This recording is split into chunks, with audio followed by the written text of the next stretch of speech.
자, 우리 기도하고 시작하도록 하겠습니다. 내가 그들의 불의를 긍휼히 여기고 그들의 죄를 다시 기억하지 아니하리라 말씀하신 하나님, 무한한 자비와 긍휼을 우리에게 베풀어 주셔서 감사합니다. 예수 그리스도를 통해서 우리의 죄를 없애주시고 멀리 던져버리신 그 주님의 약속을 우리에게 이루어 주신 그 은혜와 사랑을 인하여 감사드립니다. 우리를 주님의 사랑으로 자유롭게 하시고 우리의 과거에 얽매였던 그 잘못과 죄로부터 벗어나게 하셔서 예수 그리스도 안에서 자유인으로 살 수 있는 귀한 은혜를 주셔서 감사합니다. 주님은 만물의 주관자이시며 모든 것을 통치하시는 왕이십니다. 우리 삶에 일어나는 모든 일들이 인간들이 주사위를 던지고 투표를 하지만 그 모든 결과는 하나님께서 섭리 가운데 이루심을 우리가 보게 하여 주시니 감사합니다. 하나님, 주님의 그 통치가 온 땅에 임하고 우리 개인의 삶에도 임하여서 하나님의 뜻을 구하며 하나님께 영광을 돌리는 믿음의 삶을 우리가 살아가도록 오늘도 함께하여 주시옵소서. 예수님 이름으로 기도합니다. 아멘. 찬송가 새 찬송가 405장, 통일 찬송가로는 458장입니다. 새 찬송가 405장, 통일 찬송가 458장 함께 찬양하겠습니다.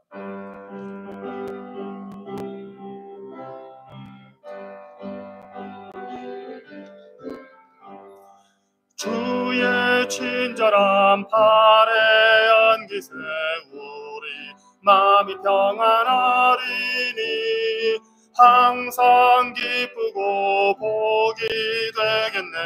영원하신 팔에 안기세 주의 팔에 그 크신 팔에 안기세 주의 팔에 영원하신 팔에 안기세 날이 갈수록 주의 사랑이 두루 광명하게 비치고 천성 가는 길 편히 가리니 영원하신 팔에 안기세 주의 팔에 그 크신 팔에 안기세 주의 팔에 영원하신 팔에 안기세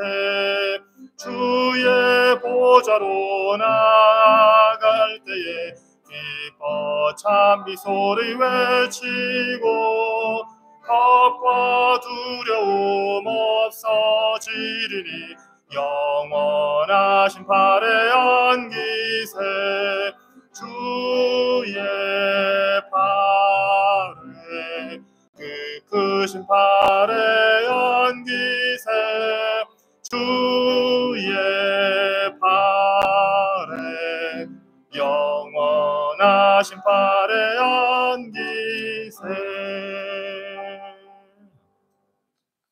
창세기 9장 말씀입니다.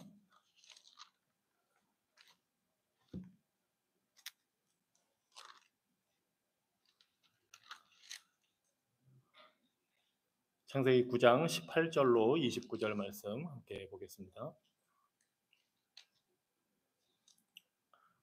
제가 읽겠습니다.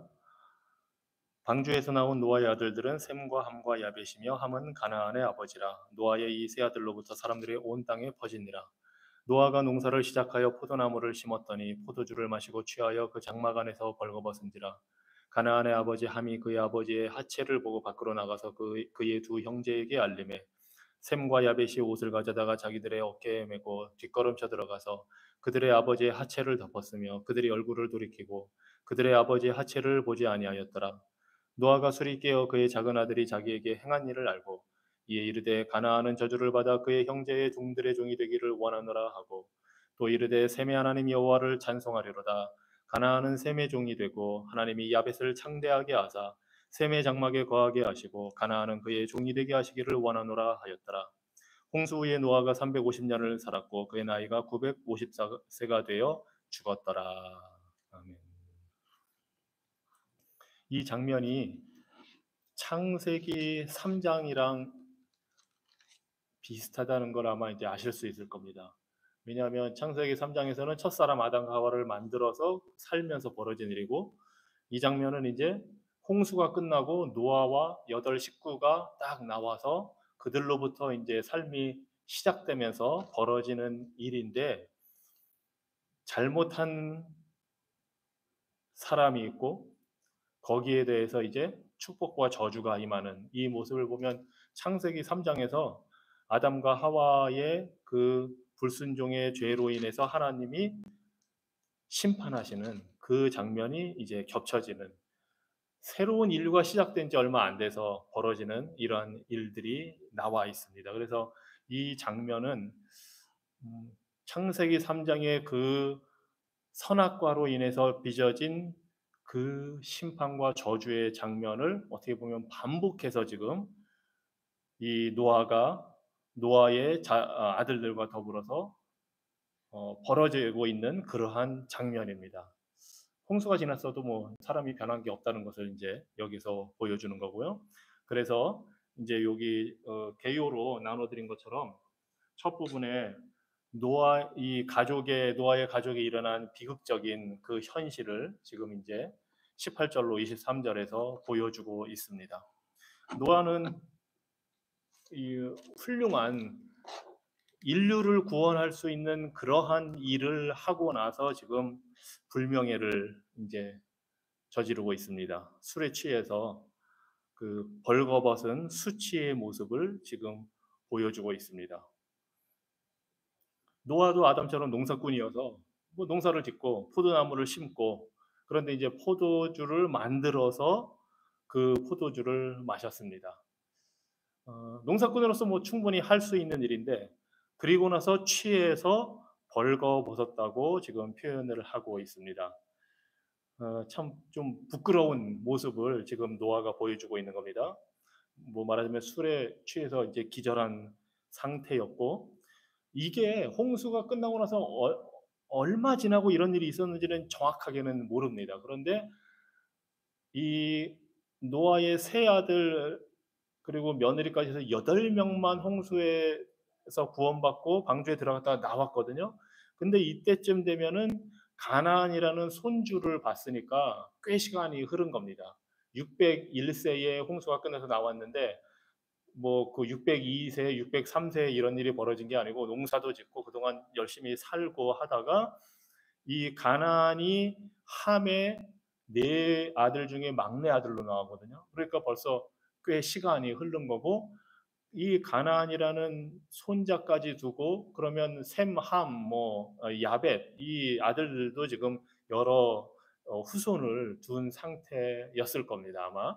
그래서 이제 몇십 년이 지났는지는 모르겠는데, 아무튼 노아가 이 포도주를 재배해서 포도주를 만들어서 먹고 이런 좀 불명예스러운 일을 했습니다. 어, 홍수가 인간의 죄를 씻어내지 못했다는 것을 보여주는 겁니다. 홍수는 심판을 하기만 했지 죄를 씻어내지는 못합니다. 죄를 만약에 씻어내고자 했다면 하나님이 다른 방법을 취하셔야 했는데, 그 방법이 바로 창세기 3장 15절에 약속하신 여인의 후손으로 오는 그 메시아를 통해서 하시겠다고 약속하셨기 때문에 이 홍수는 그냥 심판의 도구로만 사용했습니다. 그리고 이제 알다시피 노아는 의로운 사람이었지만 이 의로움이 하나님 앞에서 완벽한 그런 의로움도 아니었고, 그래서 노아 역시 구원을 받아야만 하는 사람이라는 것을 여기서 보여줍니다. 그도 실수하고 잘못하고 자신의 수치를 이렇게 드러내는 그런 사람이었습니다.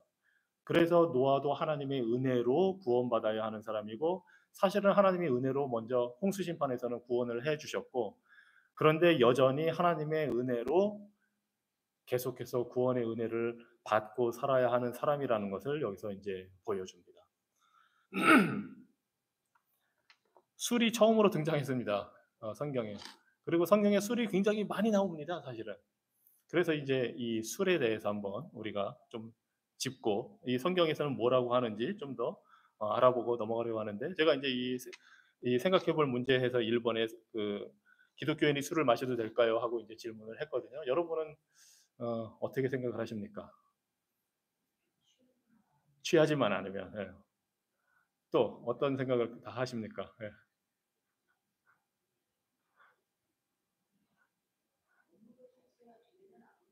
예, 먹는 것 자체는 죄는 아니고. 예.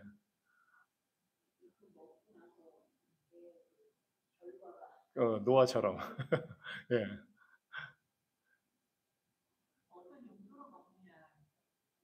아, 아, 약처럼. 예. 그럴 수도 있죠. 예.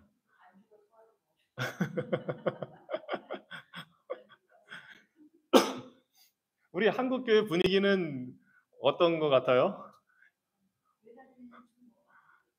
교회 다닐 때, 그러니까 기독교인이라고 하면은 어떤 분위기인가요? 예. 어떤 것 같으세요? 한국 교회 분위기가?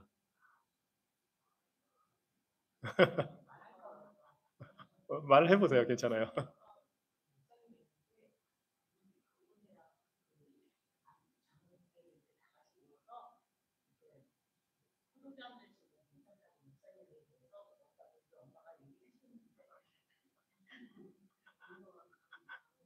아, 아, 그런 분들도 계시죠. 예, 예.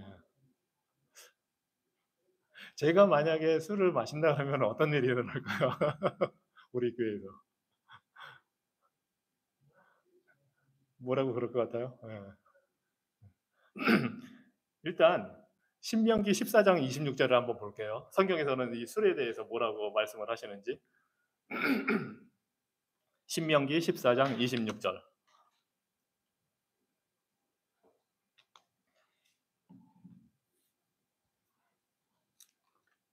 신명기 14장 26절.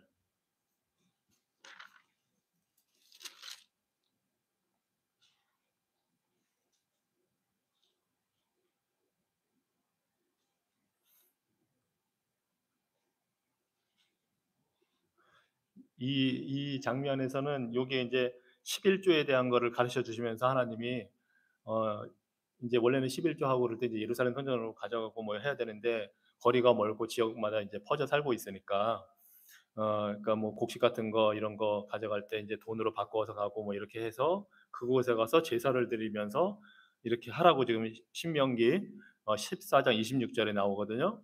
26절 말씀입니다. 내 마음에 원하는 모든 것을 그 돈으로 사되 소나 양이나 포도주나 독주 등 내 마음에 원하는 모든 것을 구하고 거기 내 하나님 여호와 앞에서 너와 네 권속이 함께 먹고 즐거워할 것이며 이렇게 했어요.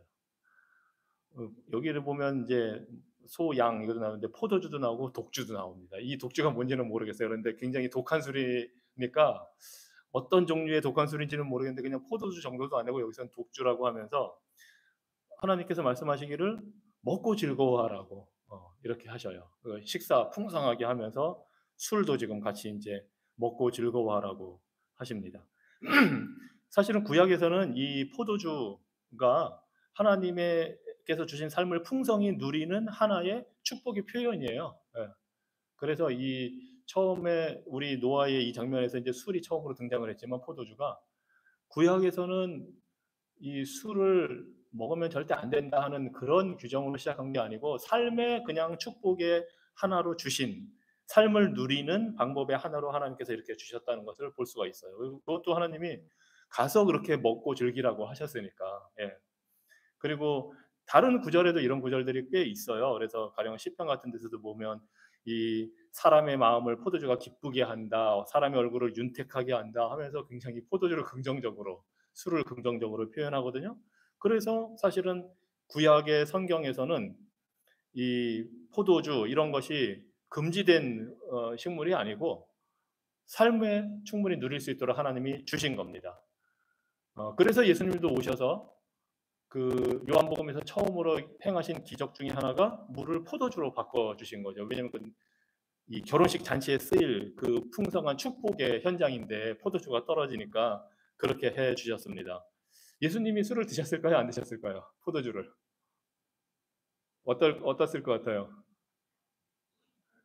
드셨죠. 그리고 이제 이 보면 이 예수님께서 술을 드셨다는 거를 어떻게 알 수 있냐면 이 바리새인들 유대 종교 지도자들이 예수님을 비난을 할 때에 세례 요한은 술을 안 마셨어요. 그래서 세례 요한에 대해서는 너무 엄격하게 어? 심지어 술도 안 먹고 음식도 가려 먹고 제대로 몸을 챙기지 않고 한 게 그게 귀신 들려서 그렇게 했다고 했는데 예수님은 먹고 마시는 걸 즐기는 자라고 이 바리새인들이 욕을 했거든요. 왜냐하면 세리 죄인들 친구 집에 모여서 막 풍성하게 잔치를 즐기시고 하니까 그래서 예수님도 드셨습니다. 예. 그래서 성경 전체적으로 보면 그리고 그 당시의 문화와 이 유대 사회를 보면 술 마시는 게 그건 뭐 잘못된 거는 아니었어요. 그런데 거기에 그것과는 또 반대쪽에서 잠언이나 성경의 구약 성경의 많은 부분으로부터 신약에 이르기까지 취하지 말라고 합니다. 취하지 말라고, 절제하라고 그렇게 말씀을 계속 반복적으로 하십니다. 그리고 술 취하는 것에 대한 경고를 많이 해 주시지요. 가령 에베소서 5장 18절 한번 볼까요? 에베소서 5장 18절.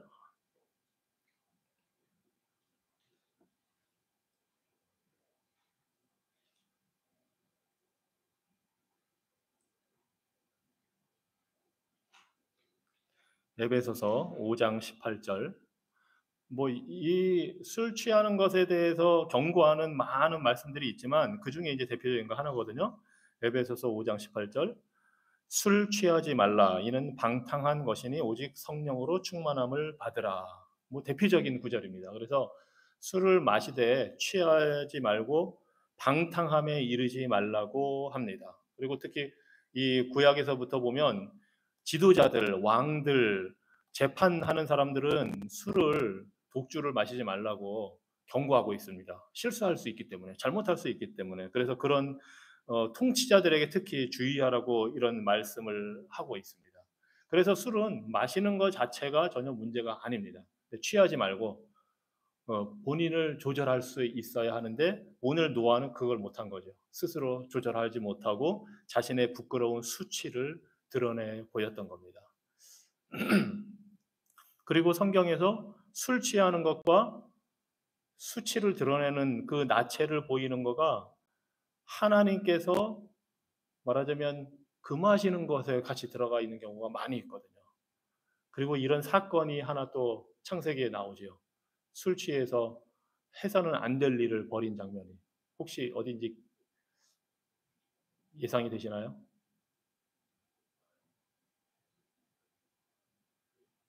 이 아브라함의 조카 롯이 소돔과 고모라에 들어가서 살다가 하나님께서 천사를 보내 심판하실 때 도망쳐 나왔거든요. 근데 그 아내가 뒤돌아보고 하다가 이제 소금 기둥에서 죽고 그 두 딸만 데리고 나왔잖아요. 그래서 두 딸이 후손을 잇기 위해서 아버지 롯에게 술을 잔뜩 마시고서 근친상간을 통해서 자손을 낳은 것이 모압과 암몬 자손입니다. 그래서 하나님이 이스라엘 백성들에게 이 모압과 암몬 자손과 구별해야 된다는 것을 하나님께서 말씀하시고 그 모압과 암몬 자손은 10대에 걸쳐서 이스라엘 회중에 들어올 수 없다고 하나님이 말씀을 하셨어요. 그 정도로 엄격하게. 그러니까 이게 술 취한 것과 이 수치가 같이 연결되어 있기 때문에 이런 면에서 노아는 하나님 앞에 불명예를 낳는 잘못을 했죠. 예. 근데 뭐 우리는 당연히 한국교회 전통에서는 술을 먹지 않는 게 어떻게 보면 금주가 하나의 전통이 되었기 때문에 그거는 역사적인 뿌리가 있어요. 이 한국에 처음에 온 미국의 선교사들 이렇게 왔을 때의 미국 분위기가 금주를 권장하는 분위기였어요. 예.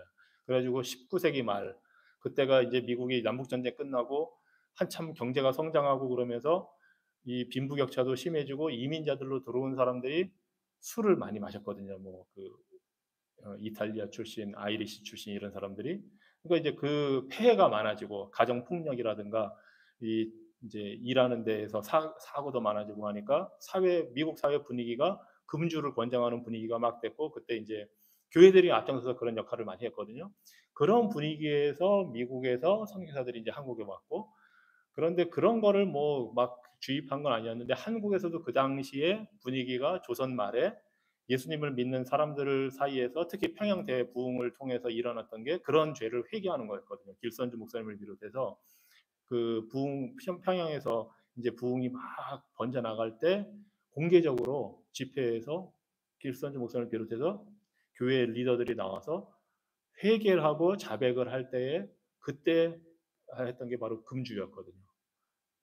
술, 담배, 노름, 매춘 이거를 했던 걸 다 회개를 하고 그때 그 변화가 일어났어요. 그러면서 그게 한국 교회의 금주 전통으로 자리를 딱 잡았죠. 그래서 이제 이 교회를 다닌다 하면은 술을 안 먹어야 되는 거로 술, 담배를 안 하는 거로 아예 이제 그때부터 전통이 자리가 잡혔어요. 그래서 좋은 전통이에요, 사실은. 예. 특히 미국과 당시 미국과 한국의 현실에서는 굉장히 필요한 전통이었죠. 그리고 미국에서는 이제 그게 막 더 발전해서 금주법을 드디어 만들어서 이제 헌법에 넣어서 금주를 시행하다가 뭐 부작용이 많았죠. 그래서 결국은 이제 그게 폐지가 되고 어, 법으로 그런 거를 규제한다는 게 참 힘들다는 걸 이제 보여주죠. 그건 사람의 마음이 바뀌어야 되는 문제인데 아무튼 그 전통 때문에 한국 교회는 술, 담배 이거를 이제 금지를 했죠. 하지만 이제 성경적인 가르침에서는 술 자체가 마시는 게 문제가 아니지만 한국 교회 전통에서 이제 그거를 중요하게 생각을 했고 그래서 술 마시는 게 이제 좀 터부시 되고 금기시 됐고 때로는 그래서 아마 전도할 때 그런 거 들어보셨을 거예요. 전도할 때 뭐 이제 신앙생활 하자고 하고 교회 나가자 그러면 사람들이 흔히 하는 반응 중에 하나가 나는 술하고 담배를 해서 못 나간다 이런 사람들 꽤 있었거든요 한국에서. 그게 이제 핑계일 수도 있고 근데 그걸 또 그만큼 한국 사회에서는 교회를 다닌다고 하면 술 담배를 하지 않아야 한다는 그 인식이 있었던 거죠. 그래서 이제 그런 거를 어떻게 우리가 이제 그게 본질이 아닌데 원래는 교회를 나가는 데 있어서 그게 장애물이 되어서는 안 되는데 그게 이제 그렇게 한국 사회는 소개가 돼 있고 하지만 지금은 뭐 분위기가 예전 같진 않죠. 예, 교회 다니고 해도 어, 적절하게 술을 마시는 거에 대해서 뭐 그렇게 하진 않죠. 근데 이제 지나치게 취하고 그것 때문에 삶에 문제를 가져오고 하니까 이제 문제가 되는 거고요.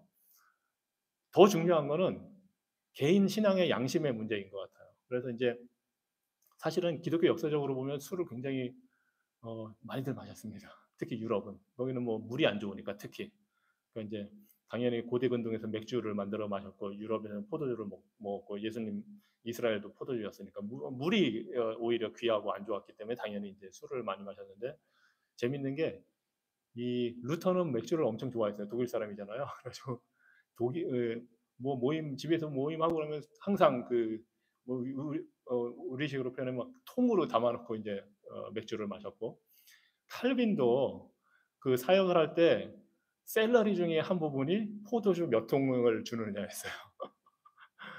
왜냐하면 손님들 올 때 대접을 해야 되기 때문에. 그래서 그게 교회의 전통이었고 이게 이제 성찬식과도 연결이 돼 있어요. 그래서 성찬식에서 포도주를 마셨거든요.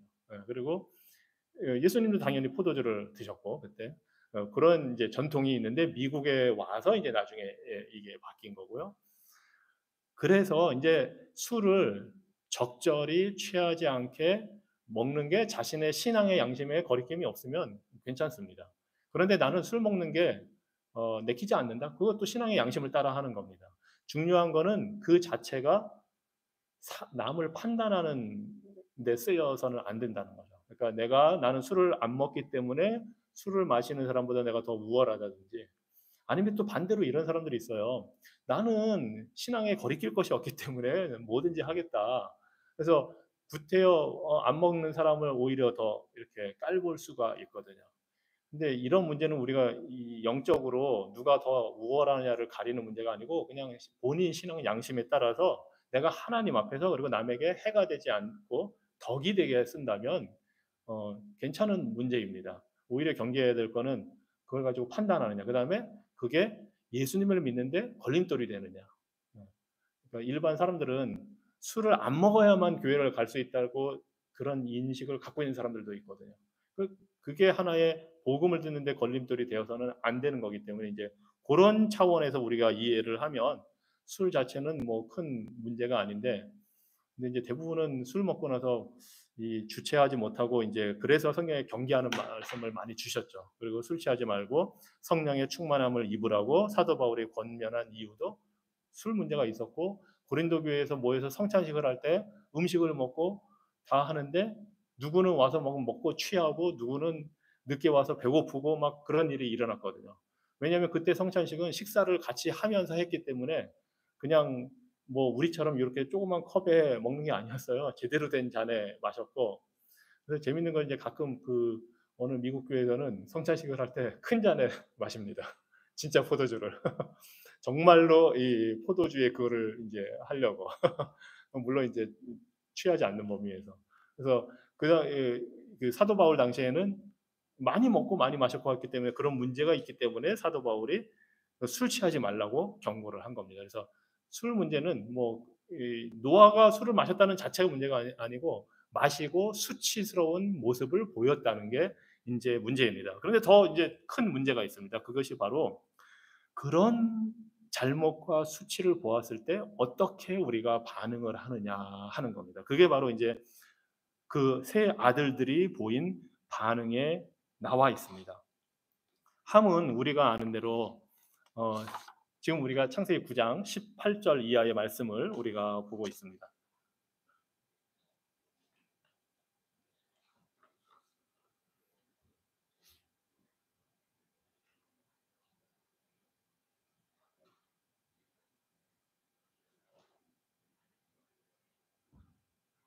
이제 18절에 22절에 보면 특별히 여기서 가나안의 아버지 함 이렇게 하면서 이제 함이 어떤 일을 했는지 보여줍니다. 노아의 하체를 보고 밖으로 나가서 두 형제들에게 알립니다. 이 사람들은 지금 애들이 아니에요. 다 성인이고 자식들이 있고 했는데 함이 이렇게 한 행동이 아버지의 결함, 잘못, 수치, 죄를 어떻게 대했는지를 보여주는 겁니다. 함은 아버지를 존경해서 그 수치를 덮어주려고 하지 않았습니다. 그리고 그것을 오히려 나가서 알린 겁니다, 지금. 뭐 다 같은 가족이니까 뭐 그러려니 할 수도 있겠지만 부모를 존경하고 권위를 인정해서 덮어줘야 할 일을 오히려 알리고 퍼뜨린 게 된 겁니다.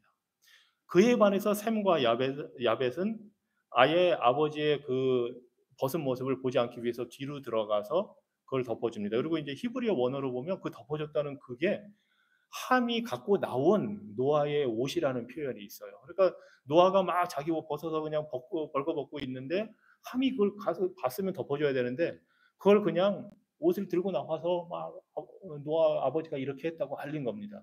그래서 셈과 야벳은 뒤돌아서서 그 옷을 들고 들어가서 아버지의 그 수치를 덮어준 겁니다. 이게 이제 함의 잘못이에요. 함의 잘못된 반응이었죠. 함은 아버지 노아가 그렇게 벌거벗은 상태로 수치를 드러내고 있는 그 모습을 보고 어떻게 하면 조롱을 한 겁니다. 덮어줄 생각을 안 하고. 이거는 이 당시에 십계명이 주어진 것은 아니지만 십계명 5계명에 나와 있는 대로 내 부모를 공경하라 이 말씀을 어긴 거예요. 그리고 이 당시가 이제 새로운 가족, 노아의 가족으로 인류가 시작되는데 이 부모에 대한 권위를 인정하고 순종하는 그게 이제 계속 자녀들의 후손들에게 전해져야 되는데 지금 함은 그걸 매우 가볍게 여기고 오히려 부모를 조롱한 게 된 겁니다. 하나님이 주신 그 권위의 질서를 이 함이 깨뜨린 거예요. 그러니까 표현은 뭐 그냥 간단하게 나와 있지만 함이 저지른 잘못이 우리가 생각하는 것보다는 매우 심각한 겁니다.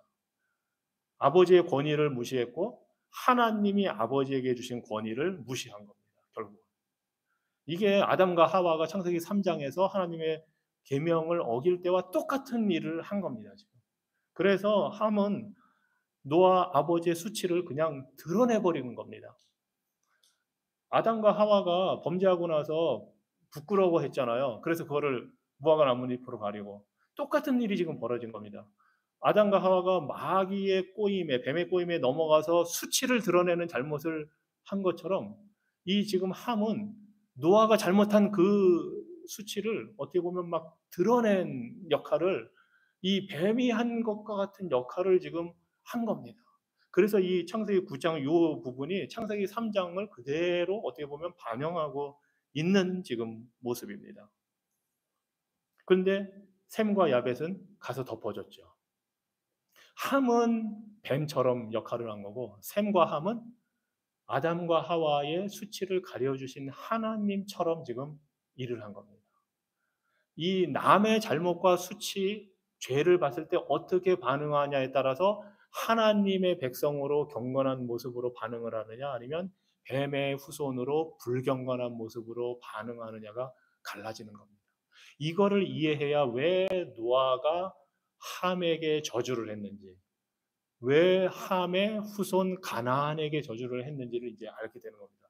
단순히 그냥 뭐 노아가 화가 나서 그런 차원의 문제가 지금 아닌 겁니다. 이거는 하나님이 주신 권위에 대한 도전이었고 수치를 감싸주기보다는 마귀가 한 것처럼 드러내서 마귀가 하는 역할이 그거잖아요. 참소한다. 잘못한 걸 하나님 앞에 가서 다 꼬치꼬치 일러 바치는 겁니다. 아니 이러고도 이 사람이 아니 이러고도 욥이 하나님이 인정하는 의인이겠습니까? 아니 이러고도 노아가 하나님이 인정하는 의인이겠습니까? 하고 일러 바치는 마귀의 역할을 지금 함이 한 겁니다. 그래서 지금 심각한 문제가 되는 거예요.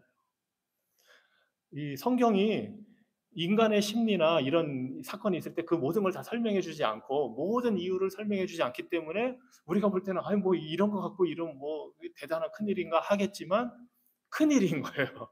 그걸 왜 큰일인지 알 수 있냐면 노아가 저주를 한 사실을 보고 알 수 있는 거예요. 네.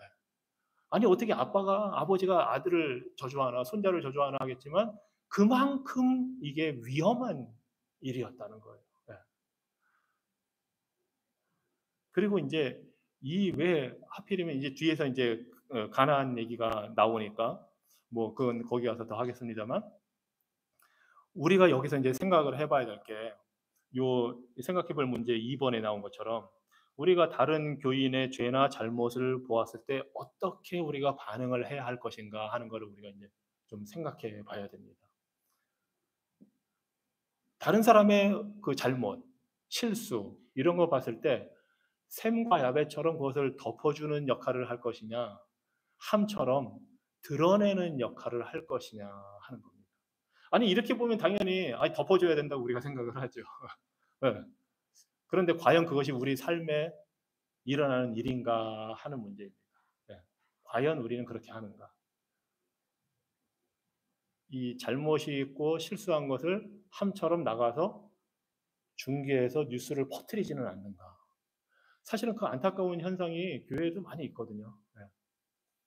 누군가 잘못한 걸 봤을 때 그거를 이제 밖에 나가서 퍼뜨리고 어느 한 교회에 문제가 있을 때 그것을 이제 막 밖에 나가서 퍼뜨리고 이 안에서 노아와 정말 가족이잖아요. 그럼 그 가족 안에서 해결해야 될 문제가 밖으로 나가서 이제 다 세상 사람들이 다 알게 되는 그런 것처럼 교회 안에서 해결돼야 될 문제들이 밖에 나가고 막 이 신문에 광고를 내고 뭐 막 이제 싸우게 되고 이런 일들이 있죠. 그게 현실이거든요. 그러면 우리가 이 말씀을 보고 샘과 야벳처럼 하나님이 우리의 수치를 덮어주신 것처럼 예수 그리스도를 보내서 우리의 수치를 덮어준 것처럼 우리가 덮어주려고 하고 있는지 아니면 함처럼 드러내는 데서 기쁨을 누리는지.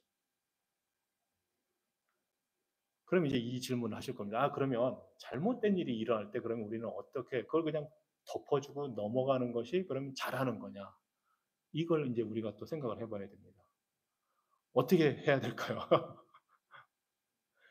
아까 이제 술 얘기가 나왔으니까 저는 술을 안 마십니다. 오해는 하지 마세요. 예전에도 보면 한국에 미국이나 호주나 다른 나라에서 선교사님들이 올 때, 목사님들이 올 때 거기서는 술 담배 하시는 분들이 있거든요. 근데 이제 한국 와봤더니 한국 교회 전통은 그걸 안 하니까 한국에 있을 때는 안 하세요. 근데 이제 돌아가는 비행기에서 예전엔 비행기에서 담배도 피고 했으니까 술도 못 마시고 돌아가는 비행기에서 술 담배를 해요. 그러면 이제 이분은 한국 교회의 전통을 중시해서 여기 와서는 그걸 다 금하고 있다가 갈 때 이제 본인의 양심에 거리끼는 건 없으니까 하는 건데 그걸 누가 이제 본 거예요. 그래서 어떻게 목사님이 선교사님이 술 담배를 할 수 있냐고 이제 난리가 충분히 날 수 있죠. 그럼 제가 이제 만약에 저는 술을 안 하지만 술을 하면 잘했을 것 같아요. 왜냐하면 부모님, 할아버지 우리 이게 다 얘기 들어보니까 술을 엄청 잘하셨더라고요. 근데 안 하는 게 저한테는 좋은 거예요. 제가 만약에 술을 한다고 하는데 좀 지나치게 해요. 여러분이 그걸 이제 봤어요, 어느 날. 그러면 어떻게 해야 되겠습니까? 지금 이 노아의 예를 들어서 볼 때 덮어주고 소문내지 않고 그건 잘하는 겁니다. 그런데 제가 목회자로서 술을 먹고 지나쳐서 목회자 역할을 못하는 경우도 생겨요. 그러면 어떻게 해야 되겠습니까? 그냥 덮어주고만 있는 게 잘하는 걸까요? 어떤 걸 해야 우리가 이 균형 있게 잘하는 걸까요?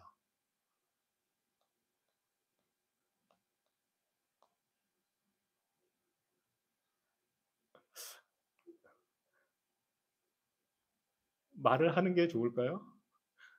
어때? 개인적으로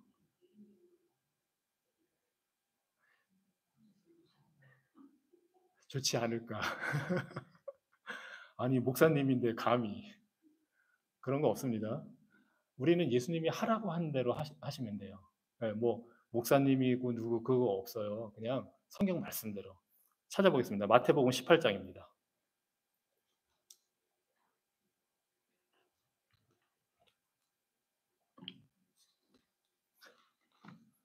성경에서 하라는 대로 하면 사실은 그게 제일 좋은 거예요. 마태복음 18장 15절,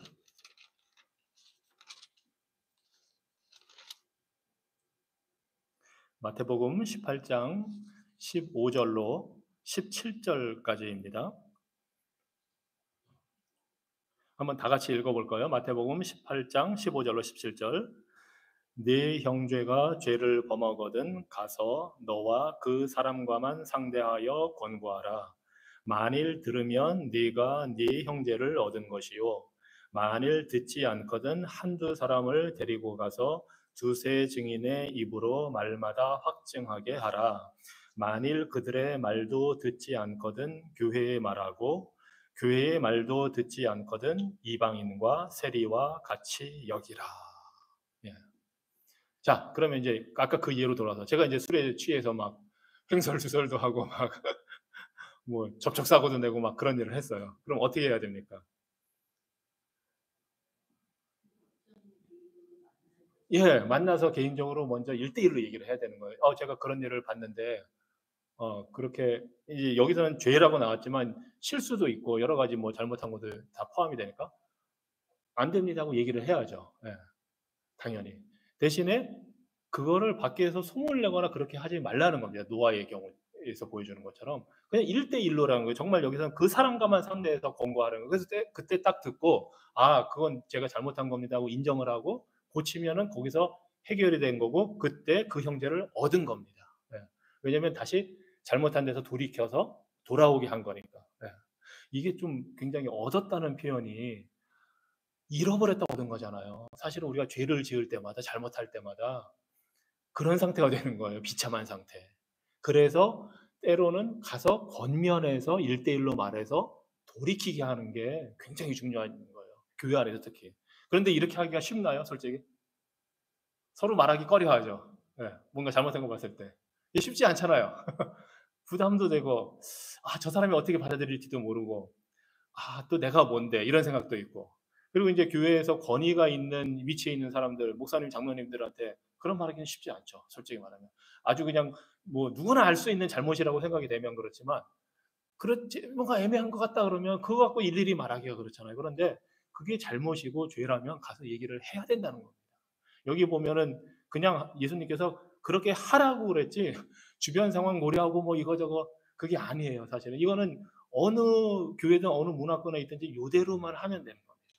그런데 이제 그 사람이 그 얘기를 듣고 회개하지 않았어요. 그리고 거부한 경우도 있잖아요. 난 내가 그렇게 생각 안 한다. 나는 잘못이라고 생각 안 한다. 내가 술 그 정도 마실 수 있지. 좀 심각한 건 저도 이대에 있을 때 본 거는 그 아무튼 거긴 좀 이상한 사람이었는데 그 미국 사람이에요. 목사님인데 갬블링을 해요. 그래가지고 정말 주일날 되게 피곤해하는 거예요. 왜 그러나 했더니 그 온라인으로 갬블링을 하니까 밤새 그런 거를 하는 거예요. 그래서 그걸 처음엔 몰랐어요. 그런데 저래도 되나? 예. 근데 그 교회에서 그런 조치가 안 되는 거 보고 아, 이 교회는 문제가 있구나. 그걸 사람들이 알았으면 가서 권면하고 못하게 해야 되고, 아니면 이제 두 사람 정도, 두세 사람을 한두 사람을 더 데려가야 돼요. 그래서 그 사람들이 증인이 되는 거예요. 제가 계속 술을 마시면 가서 만약에 권사님이 나를 찾아서 얘기했는데 제가 안 들었다면 다른 권사님이나 다른 장로님이나 누구를 통해서 와서 증인으로 세워서 그 얘기를 하는 거예요. 그래서 거기에서 권면을 듣고 고치면 또 얻은 거예요. 그게 두 번째 단계예요. 그런데 그렇게 안 하고 그 말도 안 들으면 그때는 이제 교회에 알리는 거예요. 이게 뭐냐면 이제 우리 교회, 보통 교회는 이제 당회가 있으니까 당회 얘기를 하는 거예요. 그래서 교회에서 이제 공식적으로 그 문제를 처리하는 거예요. 근데 그때까지도 절대로 소문을 내면 안 돼요. 처음에 말한 사람, 데려간 증인, 거기서만 머물러야 되고, 당회에 말했으면 당회에서만 알아야 돼요. 다른 교인들도 알면 안 돼요. 이게 소문을 내서는 안 되는 일이에요. 그렇게 해서 당회에서 거기서 이제 공식적으로 그 사람을 데려다 놓고 물어보고 얘기를 해야 됩니다. 이런 얘기가 들어와서 이거는 확인하고, 그래서 어떤 경우는 오해가 생길 수도 있잖아요. 그럼 이 절차를 통해서 오해도 풀어줘야 되는 겁니다.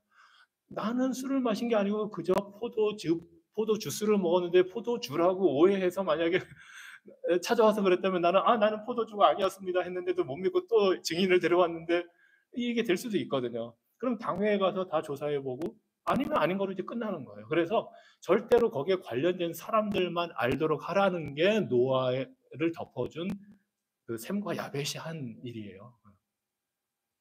그런데 당회에서 절차를 밟아서 이렇게 하는 거고, 그래서 이제 교회에는 칠의가 있고 징계가 있어요. 예.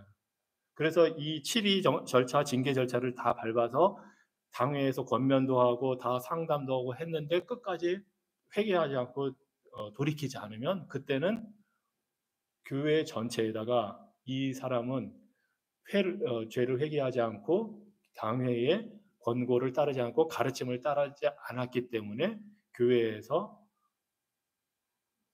축출합니다. 예, 하는 거예요. 그게 예수님이 말씀하신 지금 마태복음 18장 15절로 17절의 말씀이에요. 그래서 이방인과 세리와 같이 여기라는 거는 그냥 죄인처럼 여기라는 거예요.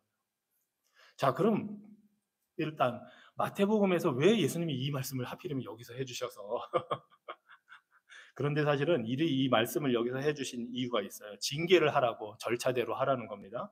칠의 절차를 밟아서 하라고 하시는 건데 그 목적은 그 죄인을 얻기 위해서예요. 회복하기 위해서. 그래서 이런 절차를 받으라고 하는 거고, 심지어 사도 바울은 고린도 교회에서 막 문제가 많았을 때 그 사람이 이런 절차를 밟고도 말을 듣지 않으면 이방인처럼 여기고 사탄에게 내어주라고 합니다. 그러면서 마귀에게 오히려 내줘서 그 사람이 거기서 멸망을 당한다 할지라도 혹시나 회개하고 돌이켜서 예수님께 다시 돌아오게 하기 위해서 이방인처럼 대하라는 거예요. 네. 왜냐하면 교회 안에 계속 있으면 자기가 구원받은 자라고 착각하고 살기 때문에 나는 괜찮다고, 그 죄가 있는데도 불구하고. 그래서 이방인처럼 여기면 혹시나 그 사람이 내가 이방인과 같은 존재구나 깨닫고 회개할 수 있도록 하기 위해서 쫓아내라는 겁니다. 그리고 그래서 이 징계나 치리의 목적은 그 사람을 다시 회개해서 돌아오게 하기 위해서 교회에서 내보내라는 거지, 그 사람이랑 어울리지 말고 뭐 하지 말라는 거 아닙니다. 오히려 우리는 그 나간 사람에게 대해서 사랑으로 기도해주고 어떻게든 그 사람이 이방인처럼 얘기를 했으니까 전도 대상자로 삼아야 되는 거예요. 예. 그래서 그 사람이 다시 복음을 듣고 들어올 수 있도록 우리가 노력을 해야지. 저 사람 우리 교회에서 쫓겨난 사람이야, 우리는 이제 상종 안 해, 이게 아니에요. 예. 저는 미국 교회에서 이런 걸 들은 것도 한 번이고 제가 직접 본 것도 한 번 있고, 뭐 제가 이제 미국 노예에 있으니까 미국 노예에서 그 징계 절차 밟아가는 걸 또 경험을 했고 많이 경험했습니다, 솔직히. 그래서 그 미국 교회에서 어떤 문제가 있었을 때 이 절차를 그대로 밟아서 진행되는 동안은 아무도 몰랐어요, 솔직히.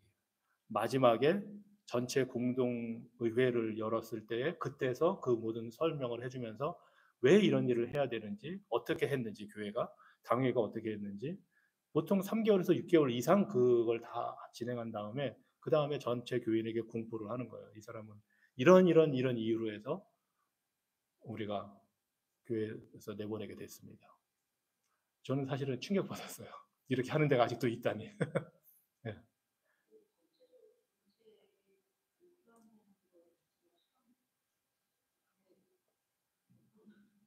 그렇죠. 네. 근데 이 마태복음 18장 15절 17절 말씀은 교회 공동체 주신 말씀이에요. 네. 그리고 교인들에게 이 절차가 이렇게 되고 해서 그 모든 걸 설명을 해줘서 제가 말씀드렸듯이 그렇게 하는 이유는 이 사람을 얻기 위해서 하는 거고, 둘째 이유는 교회의 순결을 지키기 위해서 이렇게 하라고 예수님이 하시는 거예요. 죄를 그대로 두고서 교회 안에 있으면 교회 전체가 썩어요. 누룩이 퍼지듯이. 그래서 교회가 순결을 잃으면 그리스도의 신부로서의 역할을 못하는 거예요. 그래서 치리와 징계를 하는 교회가 건강한 교회입니다. 그래서 제가 사실 충격 많이 받았어요.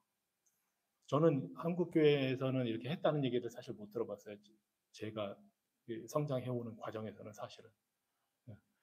그러면 징계가 있는 교회와 없는 교회, 있는 교회가 건강한 교회고, 우리는 다른 여러 가지 상황들을 생각할 거예요. 아, 이러다가 교회 소문이 나쁘게 나고, 뭐, 아니에요. 이 주신 말씀에 그런 거에 대한 고려 사항이 없어요. 그냥 우리는 예수님 말씀대로 하되 사랑으로 하고 교회의 순결을 지키기 위해서 하고 하나님 앞에서 거룩을 지켜라는 것이 얼마나 굉장히 엄중한 일인지를 아는 것이 우리 교회에 유익하기 때문에 예수님께서 이렇게 하라고 하시는 거예요. 생각해 보세요. 가정에 자녀들에 대한 징계가 전혀 없는 가정하고 적절한 징계가 있어서 키우는 가정하고, 어느 가정이 그 자녀를 위한 겁니까? 그리고 어느 가정이 더 건강한 가정입니까? 잘못했는데도 아이에 대해서, 자녀에 대해서 전혀 훈육을 하지 않고 그냥 키우는 가정하고, 훈육을 하면서 키우는 가정하고, 여러분 가정은 다 훈육을 하면서 키웠을 거 아니에요. 잘못했는데도 그대로 놔두고 키웠다면 사랑이 없다고 봐야죠. 부모가 자녀에게 대한 애정이 없으니까 알아서 마음대로 커라. 네. 적절한 훈육과, 때로는 성경에서는 매를 들어서라도 가르치라고 했거든요. 그 연령대에 맞게 자녀를 분나게 하지 않는 선에서 그렇게 하라고 했고, 그런 가정이 건강한 가정인 거고, 교회도 똑같습니다. 교회도 적절한 징계와 치리가 행해질 때에 건강한 교회가 되고 하나님 앞에서 순결한 교회가 되고, 그럴 때에 사람들이 아, 예수님을 믿는 게 이런 거구나 하고 심지어 안 믿는 사람들도 알게 됩니다. 쉽지 않은 일인데 합니다. 하는 교회들이 있어요. 그 믿음으로 하는 거죠.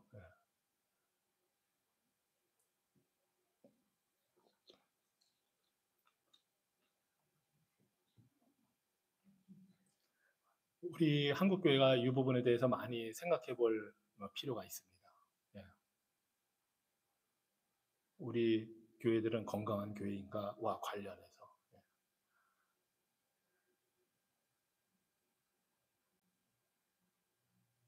생각해 보세요. 그런 거에 대해서. 자, 이제 노아의 반응입니다. 자녀들에 대해서 이제 예언을 하는 거예요. 뭐 이제 이 셈과 야벳은 노아의 수치를 덮어주는 하나님의 자녀로서의 경건한 모습을 보여줬고 거기에 합당한 축복을 받습니다. 그것이 이제 셈과 야벳에게 향한 축복의 예언인데, 흥미로운 것은 셈에 대해서 축복을 할 때 26절에 보니까 셈의 하나님이 여호와를 찬송하리로다 하고 셈을 직접 축복하는 말을 하진 않아요. 대신에 셈의 하나님 여호와를 찬송하리로다 하고 하나님을 높여드리는 그런 예언을 해요. 사실은 이게 굉장한 축복인 게, 하나님을 셈의 하나님이라고 묶어버린 거예요. 그래서 셈의 삶이 여호와 하나님의 소유가 돼서 그 관계를 누리는 삶으로 살도록 지금 노아가 하나님을 찬송함으로써 셈을 축복해 주는 그 결과가 된 거예요. 여호와 하나님은 다른 사람의 하나님이 아니라 셈의 하나님이 되어버린 거예요. 함의 하나님이 아니고 야벳의 하나님이 아니고 셈의 하나님.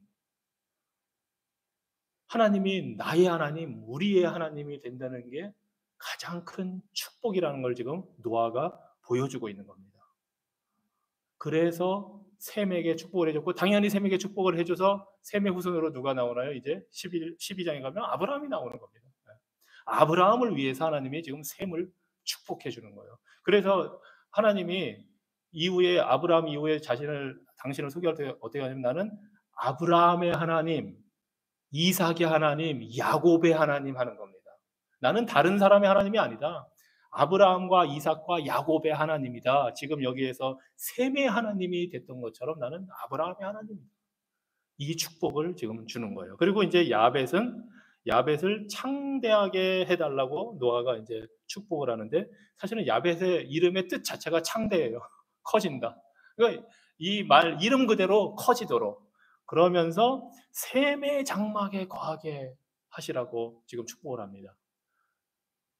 하나님의 직접적인 사랑의 대상은 셈인데, 야벳은 그 셈에 붙어서 축복을 받는 존재로 노아가 축복을 해준 거예요. 이제 11장 이후에 보면은, 10장 이후에 보면 셈과 함과 야벳의 후손들이 다 나오는데, 셈의 후손 중에 말씀드린 대로 아브라함이 나올 거고, 이 야벳의 후손들은 그리스인이라든가 소아시아 터키에 있는 사람들이라든가, 말하자면 인도 유럽어를 쓰는 사람들이 여기에 포함이 됩니다. 그리고 이제 가나안 함의 후손들은 이제 북아프리카라든가 이 이스라엘 땅, 그 당시 아브라함이 살던 그 당시에 있던 민족들, 뭐 이렇게 이제 형성이 되는 겁니다. 그래서 나중에 이 야벳의 후손들은 예수님이 오시고 나서 복음이 증거될 때에 선교 바울과 여러 제자들의 전도를 통해서 터키로, 소아시아로, 그리스로, 스페인까지 복음이 전해지는 그 복을 받게 되는 것을 지금 노아가 예언을 한 거예요. 역사 속에서 이루어지도록. 자, 이 예언의 축복을 하고 이제 함에게 저주를 합니다. 이제 이게 우리에게 좀 이제 여러 가지 생각해 보도록 하는 문제이죠. 24절에 보니까 노아가 술이 깨어 그의 작은 아들이 자기에게 한 일을 알고, 자, 함은 작은 아들이에요. 셈, 함, 야벳. 그러는데 함이 막내로 이제 되고, 근데 항상 묶어서 셈, 함, 야벳 이렇게 나가기 때문에 함이 둘째인 것 같지만, 함은 막내로 소개가 되고 있고 셈이 첫째로 되고 있고, 어디에는 약간 그 헷갈려서 그 순서가 바뀌는 데도 있는데, 전체적으로 이 사본들 남아있는 거 보면 아무튼 셈, 야벳, 함의 순서가 되는데, 하필이면 함을 직접 저주하지 않고 25절에 이르되 함의 막내 아들인 가나안은 저주를 받아 그의 형제의 종들의 종이 되기를 원하노라 하고, 종들의 종이 되는 거니까 아주 그냥 밑바닥에 가는 거예요. 정말 노예처럼 되는 삶을 이 노아가 저주한 거예요. 자, 그럼 왜 이렇게 노아가 함이 아니라 이 가나안 손주에게 했느냐? 함이 아버지를 욕보이는 잘못을 해서 지금 저주를 받는 건데, 그 함은 가나안이 저주를 받음으로써 아버지로서 수치를 당하게 되는 거예요. 지금 노아가 아버지인데 수치를 당했잖아요. 아들에 의해서. 함도 그 똑같은 수치를 자식을 통해서 받게 된다는 것을 일단 하나 보여주고 있고, 그런데 그게 다가 아니에요. 뭐 당연히 함은 자기 자식이 저주를 받는데 그게 좋겠습니까? 당연히. 그러니까 그 자체가 함에게 저준 거예요, 사실은. 함이 직접 저주받았지 않았지만. 그게 하나가 있고, 이 저주는 예언의 말씀이에요. 자, 근데 예언의 말씀은 그 말 자체가 이룰 수 있는 힘이 없어요. 그래서 기분은 나쁘지만, 뭐 사람들이 서로 막 욕한다고 뭐 이런 막 하나님의 이름을 들먹이면서 뭐 저주를 쏟아붓고 해도 전혀 두려워하거나 신경 쓰지 마십시오. 그런 거죠. 이 저주가 정말 하나님의 뜻대로 된 거면 하나님이 이루어 주시기 때문에 저주가 되고 축복이 되는 거지, 내가 뭐 좋은 말 아무리 해주고 나쁜 말을 아무리 한다고 해서 내 말에 힘이 있는 게 아니거든요. 우린 사람이니까 그냥 기분을 나쁘게 할 뿐이지. 이 노아의 저주는 하나님의 그 예언의 그 능력을 힘입을 때만 이루어지는 겁니다. 그러니까 노아가 이 말했다고 다 반드시 이루어지는 것도 아니에요, 사실은. 하나님이 그것을 어떻게 받아들이고 이루어 주시느냐에 달려 있어요. 그래서 혹시나 교회에서 누군가가 막 안 좋은 얘기를 하거나 할 때에 기분 나쁘긴 하지만 그거에 대해서 영적인 어떤 영향력이 있다고 생각하실 필요가 전혀 없습니다. 특히 뭐 목사님들이나 누가 막 뭐 저주를 한다든가 그럴 때 그건 하나님이 알아서 하시는 거지 우리 사람이 하는 게 아닙니다. 예. 그건 절대적으로 하나님의 주권과 하나님의 뜻에 달려 있는 겁니다. 자, 그러면 왜 이 저주를 가나안에게 노아가 했느냐? 왜냐하면 이 가나안이 바로 나중에 이스라엘 백성 모세 시대에 들어와서 싸워야 할 대상이 되는 그 가나안 땅에 사는 민족들의 조상이 되기 때문에 그렇습니다. 그리고 노아가 이 함의 죄를 통해서 본 가나안 그 손주에게서 본 게 함과 똑같은 비슷한 성향을 갖고 그런 삶을 살아가는 경향성을 본 겁니다. 단순히 그냥 아무 잘못도 없는 손주를 그렇게 한 게 아니고 노아는 지금 하나님의 예언자로서 미래를 내다보고 지금 예언을 하고 있는 거예요. 단순히 그냥 이 함과 가나안 고국이 아니고 그 가나안의 후손들 함의 잘못된 부모를 공경하지 않고 권위를 무시하는 그 잘못된 삶의 패턴이 그 후손들에게 연결돼서 내려가는 걸 이미 그 가나안의 그 생활을 통해서도 본 거예요. 그리고 그게 어떻게 연결이 되는지를 예언의 눈으로 보고 지금 저주를 한 겁니다. 즉 몇백 년, 약 1000년 이때가 약 500년 더 후에 올 이스라엘 백성들이 싸워야 할 적인 가나안 족속들에 대한 그 모습을 내다보고 지금 노아가 예언을 한 겁니다. 그러면 도대체 이 가나안 족속들이 어떤 일들을 그렇게 했길래 이런 저주의 예언을 했느냐? 그게 레위기 18장에 보면 나옵니다. 잠깐 볼까요? 레위기 18장. 구약성경 레위기 18장.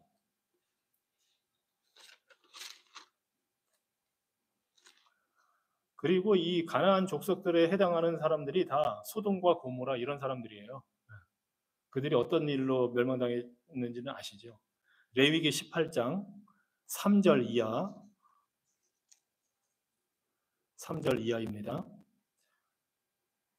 너희는 지금 하나님께서 이제 이스라엘 백성에게 하시는 말씀입니다. 너희는 너희가 거주하던 애굽 땅의 풍속을 따르지 말며 이 애굽 땅도 가나안의 후손입니다. 그런데 그곳의 풍습을 따르지 말라고 합니다. 내가 너희를 인도할 가나안 땅의 풍속과 규례도 행하지 말고 이 가나안 땅 자체가 가나안의 후손들을 족속이 사는 땅입니다. 너희는 내 법도를 따르며 내 규례를 지켜 그대로 행하라. 나는 너희 하나님 여호와이니라. 너희는 내 규례와 법도를 지키라. 사람이 이를 행하면 그로 말미암아 살리라. 나는 여호와이니라. 각 사람은 자기의 살부치를 가까이하여 그의 하체를 범하지 말라. 나는 여호와이니라. 하고서 이 계속해서 하체를 범하지 말라는 말이 계속 나와요. 즉 노아의 하체에 벌거벗은 그 수치를 드러내고 막 그걸 조롱했던 그 함과 가나안의 후손들이 하는 일이 바로 이런 일들이라는 거예요. 그래서 노아가 지금 거기에 대한 예언의 저주를 하는 겁니다. 이 사람들이 단순히 이 가나안 후의 족속들이 단순히 그냥 함의 후손이기 때문에 이런 일을 한 게 아니고 함과 가나안의 후손으로서 노아를 무시하고 권위를 인정하지 않고 수치를 조롱하는 삶을 사는 사람들의 모습이 이렇게 다 드러난다는 것을 노아가 예언의 눈으로 바라본 겁니다. 그래서 저주의 예언을 하게 된 겁니다. 이게 단순히 그냥 기분이 나빠서 뭐 나를 이렇게 저기 속상하게 했으니 너 한번 속상해 봐라 하고 그냥 손주를 저주한 게 아닙니다. 그들의 후손들의 삶이 어떤지를 미래에 대한 예언의 눈을 가지고 보고 한 것입니다.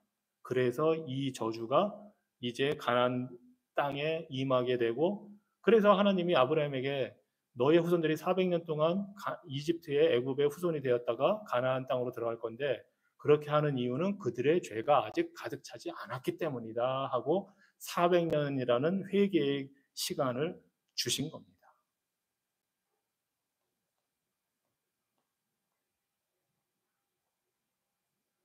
때로는 하나님의 말씀이 받아들이기 어려울 때가 있습니다.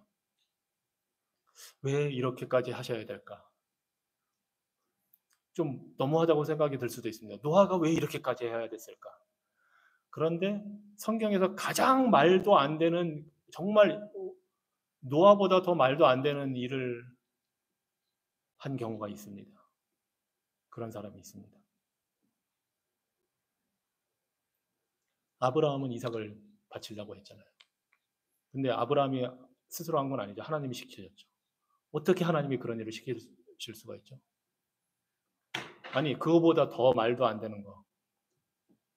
그래도 이 함은 잘못했잖아요. 잘못해서 이제 혼난다고 우리가 생각을 할 수 있는데 전혀 잘못이 없는데도